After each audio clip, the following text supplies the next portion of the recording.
Speaking at the NATO summit overnight, President Trump announced a fresh round of talks with Tehran. It's scheduled for next week.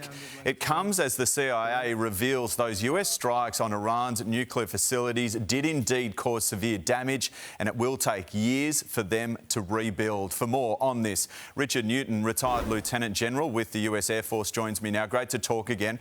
So what should we expect from these new round of talks?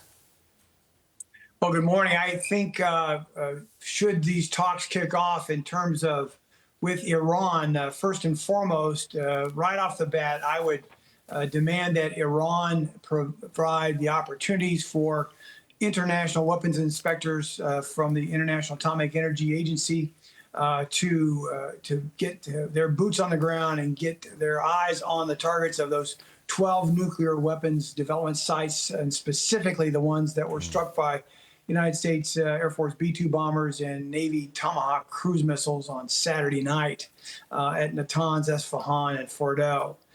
Then another demand I would have also from a public pronouncement standpoint is that Iran, make an announcement that Israel as a nation state really has a right to exist.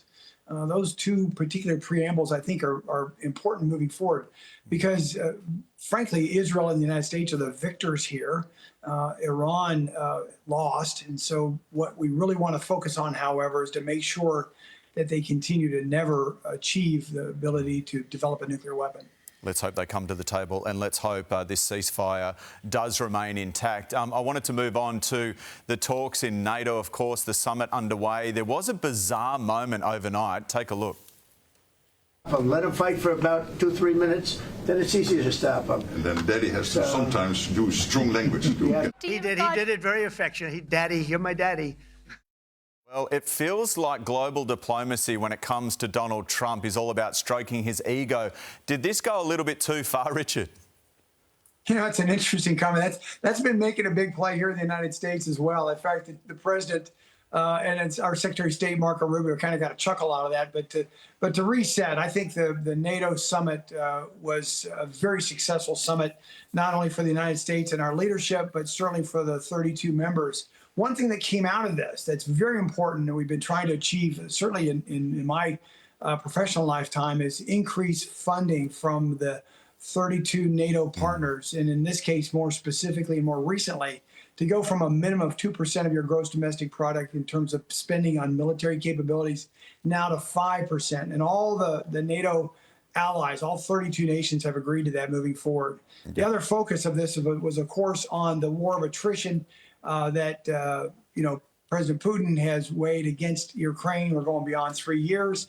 This war of attrition has also included, just very, very devastating targeting of civilians and so forth. And the president and I believe the NATO members are really, I've never seen a more stronger led, at least under a Trump administration, in front of leading NATO. Unusual tactics, but Daddy got the job done, didn't he? Richard, I've got to ask you about Australia because, well, our defence spending is around 2% as well at the moment and will only increase over the next 8 years or so to 2.5%. Are we falling behind? Well, that's something for, obviously, Australia and the people of Australia to determine. The challenge Australia has, and we share that because we now have a very close partnership with Australia. We've also exchanged commitments to building a nuclear powered submarines and so forth. But what's looming for Australia and for the United States in the Indo-Pacific region is China. China is growing faster, modernizing faster their military than any nation in the world. That is of concern to Australia, obviously, for your national security interests, but also we share those national security interests as well, especially as we are allied and partnering to try to stem the growth, as well as try to deter China from ever thinking about attacking in your area of the world, but also U.S. national security interests as well in the Indo-Pacific region. It feels like the only way to open the door to the Oval Office is to maybe increase spending and get that phone call with President Trump. Thanks for your time, Richard. Appreciate it. Here's Nat.